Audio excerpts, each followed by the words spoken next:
তো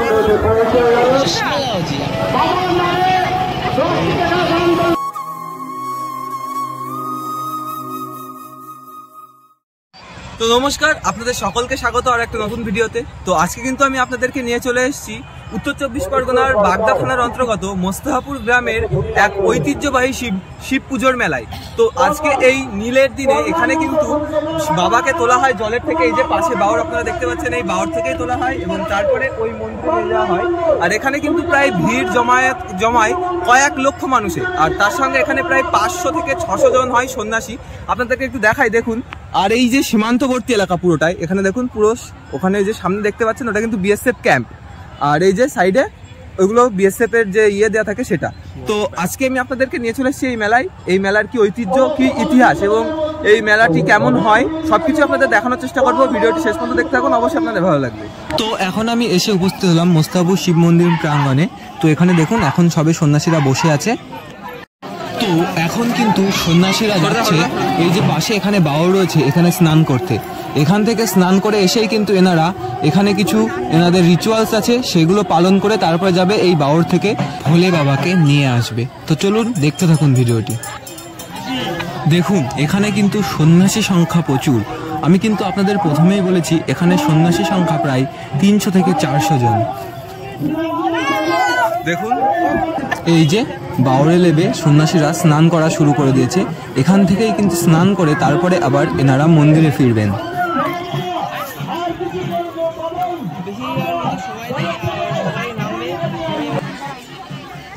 দেখুন এখানে কিন্তু সন্ন্যাসী ভর্তি। দেখুন এই ভীষণ গরমে কিন্তু একজন সন্ন্যাসী অসুস্থ হয়ে পড়েছে। স্নান করে সকল সন্ন্যাসী চলে এসছে এবং চলে এসে এখানে কিন্তু এনাদের দণ্ডি কাটা শুরু হয়ে গেছে। তো দেখতে থাকুন, ভালো লাগবে।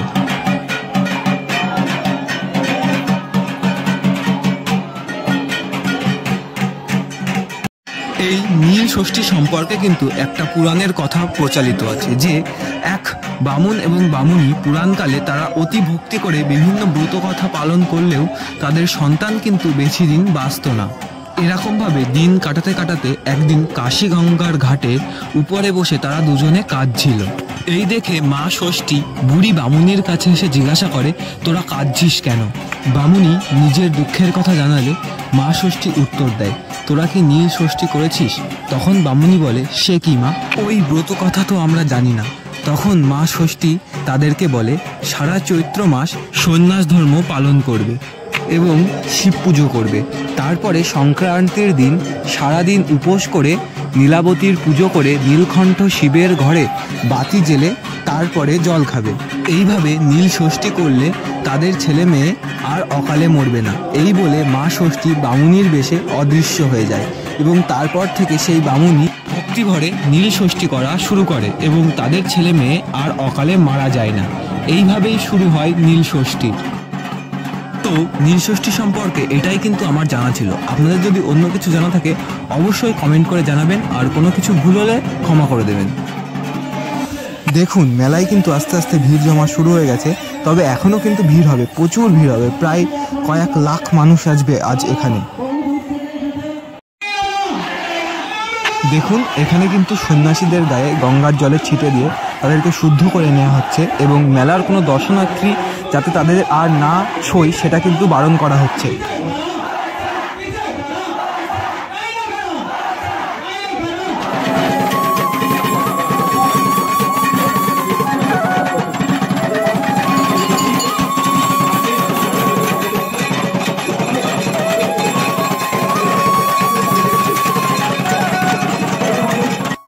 দেখুন আস্তে আস্তে কিন্তু ভিড়টা ক্রমশ অনেকটাই বেড়ে যাচ্ছে, প্রচুর ভিড়। আর এখানে কিন্তু এখনো প্রচুর লোক আসবে এখনো। দেখুন এখানে কিন্তু অনেক বাচ্চা বাচ্চা সন্ন্যাসীও আছে প্রচুর। তো এখানে কিন্তু এখন যে প্রধান সন্ন্যাসীগুলো থাকে তারা কিন্তু এখানে এক একটা অবতার সেজে তারা সেই নিয়ে একটা রিচুয়ালস আছে তাদের, সেটা করবে এখানে। এই মেলাটা কিন্তু প্রায় 300 বছরেরও বেশি পুরনো, সেই জন্য এখানে কিন্তু প্রচুর রিচুয়ালস মানা হয়। দেখতে থাকুন, আমি কিন্তু প্রায় সমস্ত অবতারই আপনাদের দেখানোর চেষ্টা করব, ভালো লাগবে আপনাদের।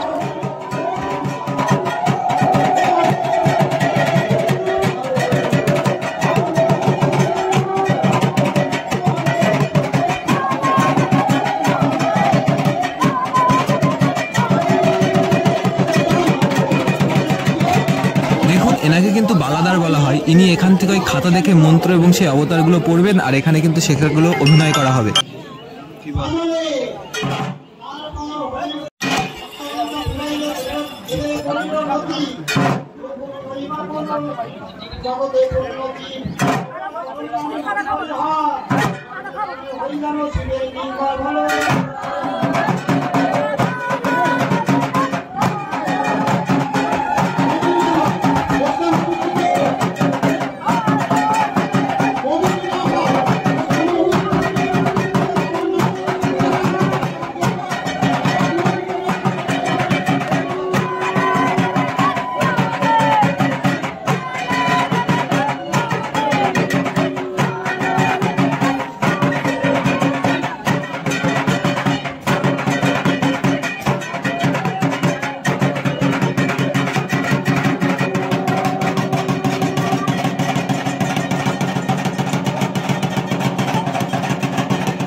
এনারা কিন্তু এবার এইভাবে ঢাকের তালে তালে নাচতে নাচতে পুরো মন্দিরের 3 বার পরিক্রমা করবে এবং তারপরে যাবে বাবাকে জল থেকে তুলে আনতে।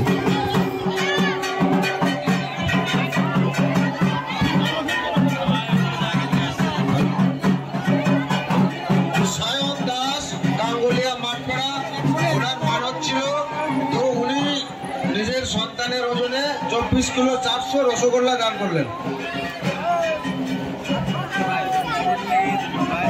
আমি এখানে নিয়ে যাবো পরিবারের মা মন্দির চপ্পল দিয়ে দণ্ডি লাগাচ্ছে। এটা হচ্ছে একটা দেবতার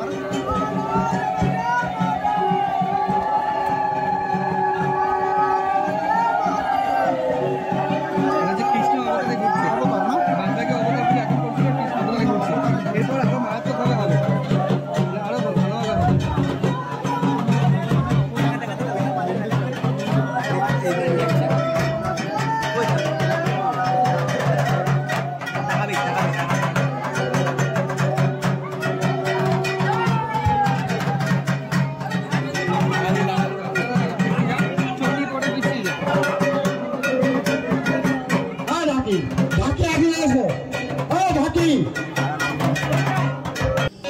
দেখুন এখানে সন্ন্যাসী সংখ্যা দেখুন। আমি কিন্তু আপনাদের প্রথমেই বলেছি 300 থেকে 400রও বেশি সন্ন্যাসী এখানে প্রতি বছর এই গ্রামের মানুষেরা থাকে। তো দেখুন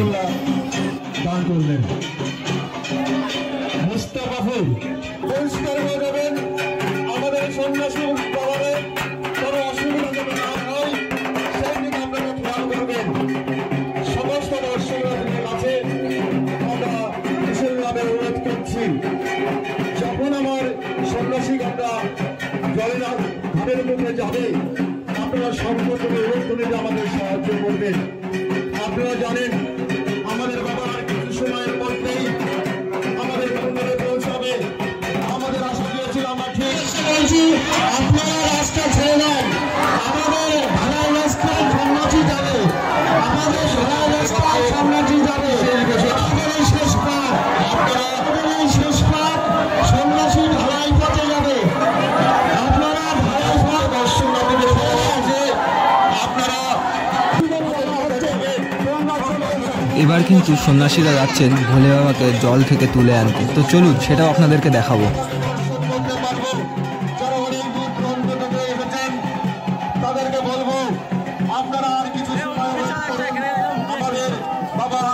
মিনিটের মধ্যে আমাদের মন্দিরে পৌঁছাবে। আপনাদের আশীর্বাদে আমাদের খুব তাড়াতাড়ি বাবা আমাদের মন্দিরে পৌঁছাবে। আমরা জানি দেখুন এবার কিন্তু ভোলে বাবাকে আনতে যাওয়ার সময়ও রাস্তায় অবতার সাজা হয়।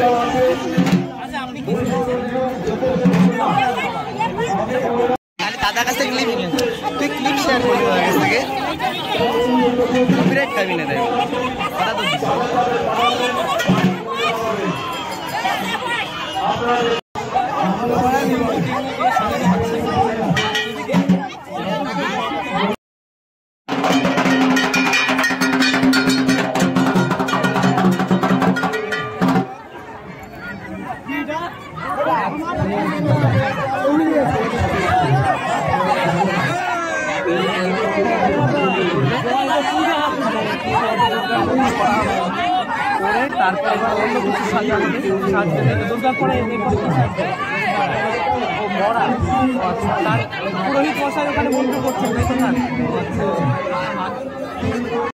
তো দেখুন এবার এখানে কিন্তু জলে নামবে এখান থেকে সন্ন্যাসীরা। এখানে কিন্তু তাদের রিচুয়ালস আছে, সেই মন্ত্রগুলো পাঠ করে তারপরে এখান থেকে কিন্তু এনারা জলে নামবে এবং ভোলে বাবাকে খুঁজে নিয়ে আসবে।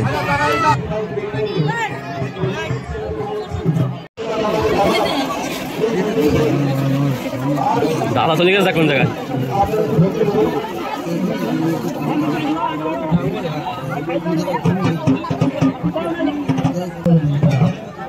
দেখুন এবার আপনারা ভিড়টা দেখুন চারিদিকে, পুকুরের দুই সাইড দিয়ে কিন্তু এরকম ভিড়। আমি কিন্তু এখানে ক্যামেরা ঠিক করে ঘোরাতেও পারছি না ভিড়ের চোটে। বললাম না প্রায় কয়েক লক্ষ মানুষের ভিড় হবে আজ এখানে। এই এবার সন্ন্যাসীরা নেমে গেল জলে। এবার এখান থেকে কিন্তু ভোলে বাবাকে তুলে নিয়ে আসবেন। তো চলুন সেটা আপনাদেরকে দেখাই।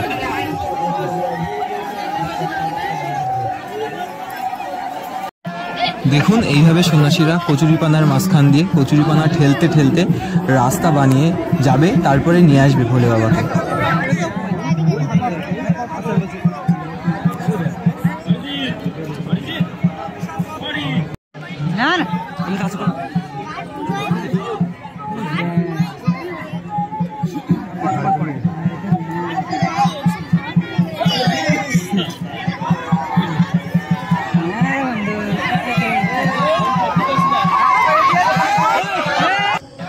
দেখুন এই আর এক দল সন্ন্যাসী এই পাশ দিয়ে লাভছে। এইবার ভিড়টা আপনারা ঠিক করে দেখুন, পুরো মেলাটা কিন্তু ভিড়ে ভর্তি।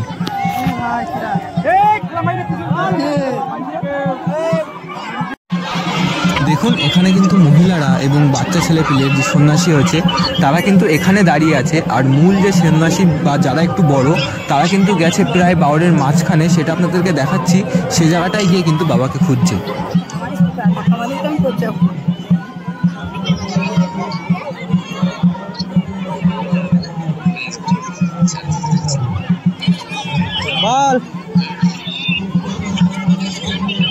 দেখুন সামনেটায় ওখানে কিন্তু কচুরিপানার জন্য দেখা যাচ্ছে না, অনেকে কিন্তু একটু উঠে দাঁড়িয়ে আছে কারোর ঘাড়ে, সেই জন্য একটু দেখা যাচ্ছে। না না এখনো পাইনি।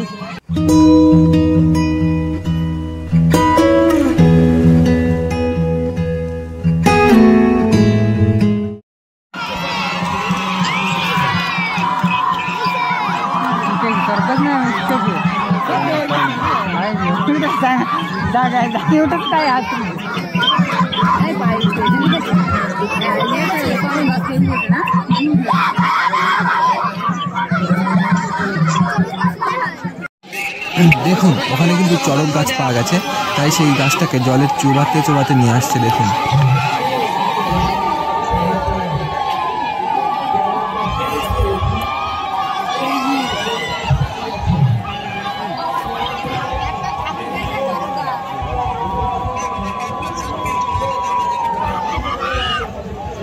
তো আপনারা দেখতে পাচ্ছেন চড়ক গাছ কিন্তু পেয়ে গেছে আমাদের সন্ন্যাসীরা।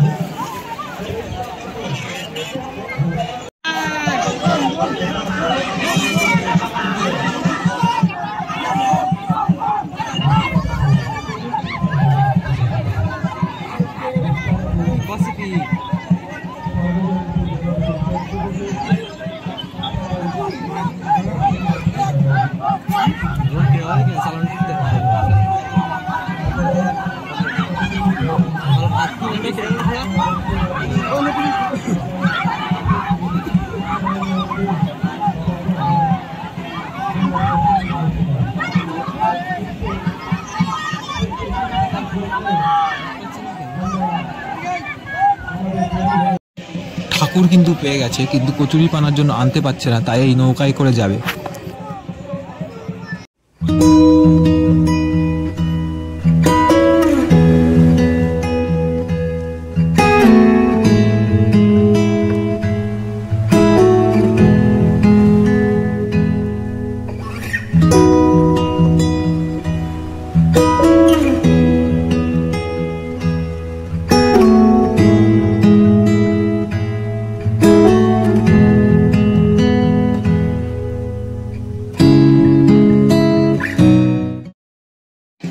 দেখুন ঠাকুরকে নিয়ে চলে এসছে সন্ন্যাসীরা।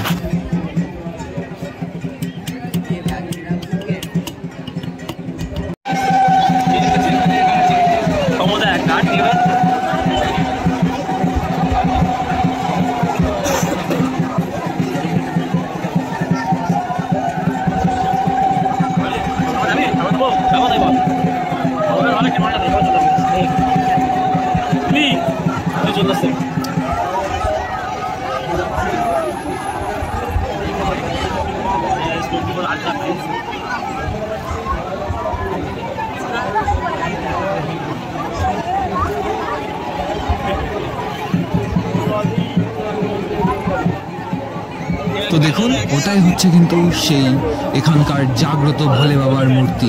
এই ঠাকুরকে পুজো করতে কিন্তু প্রায় দূর দূরান্ত থেকে লোক আসে, বারাসাত, কলকাতা, বনগাঁ, বসিরহাট সমস্ত জায়গা থেকে। ভিড়টা দেখুন আপনারা।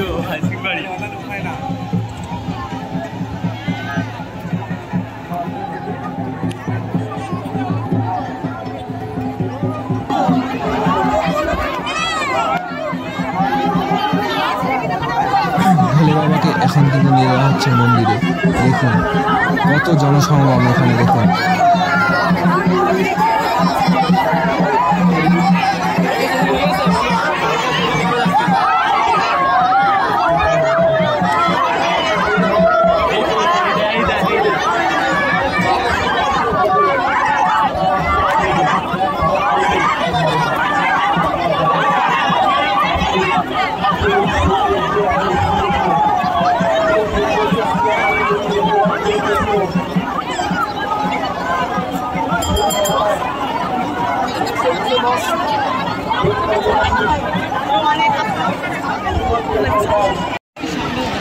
এখানকার ভিড়টা দেখুন একবার আপনারা। এই ভিড়ের মধ্যে দেখুন আমি কিন্তু প্রায় পুরো মাঝখানে চেপটে যাওয়ার মতো আটকে গেছি। চারিদিকে লোক দেখুন কত।